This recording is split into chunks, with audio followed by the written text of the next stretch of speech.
Celui qui n'est pas contre nous est pour nous. Répondit Jésus à Jean qui lui racontait comment, avec d'autres disciples, ils ont essayé d'empêcher quelqu'un qui exorcisait au nom de Jésus de le faire, puisqu'il n'était pas de leur groupe, puisqu'ils ne le suivaient pas. Nous l'entendrons ou le lirons dans l'évangile de ce 26e dimanche du temps ordinaire. Ne l'en empêchez pas, car celui qui fait un miracle en mon nom ne peut pas aussitôt après mal parler de moi, explique donc Jésus.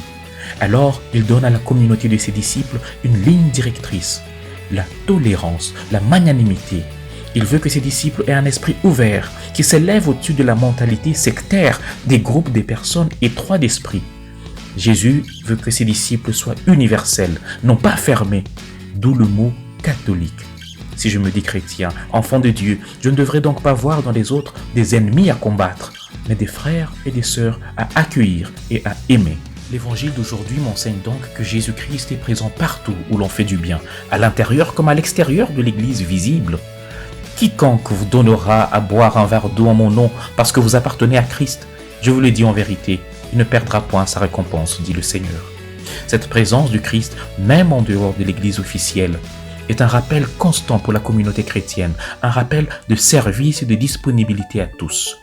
Le Christ m'appelle donc à sortir avec courage de mes préjugés, de mes étroitesses d'esprit, de ma tendance à n'approcher que ceux qui sont comme moi, pour apprendre à le rencontrer en chaque personne, en chaque homme et chaque femme, mauvais ou bon, sans distinction de religion, de race, de langue, d'âge ou de tribu.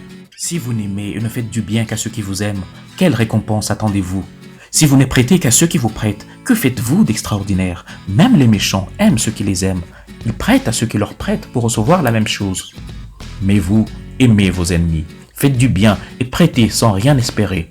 Et votre récompense sera grande, et vous serez les fils du Très-Haut, car il est bon pour les ingrats et pour les méchants, dit le Seigneur. Soyez donc miséricordieux, comme votre Père est miséricordieux. Ne jugez point, et vous ne serez pas jugés. Ne condamnez point, et vous ne serez pas condamnés.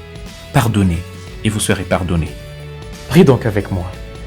Seigneur Jésus, ton évangile me fait comprendre aujourd'hui que si le péché originel individuel consiste en cette tendance égoïste à ne voir que moi avant tout, même à la place de Dieu, il existe un péché originel collectif qui cherche à voir le nous avant tout, jusqu'à ignorer le commandement d'amour et de tolérance de Dieu.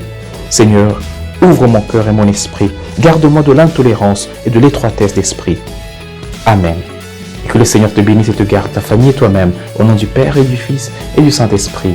Amen. Bon dimanche chez vous.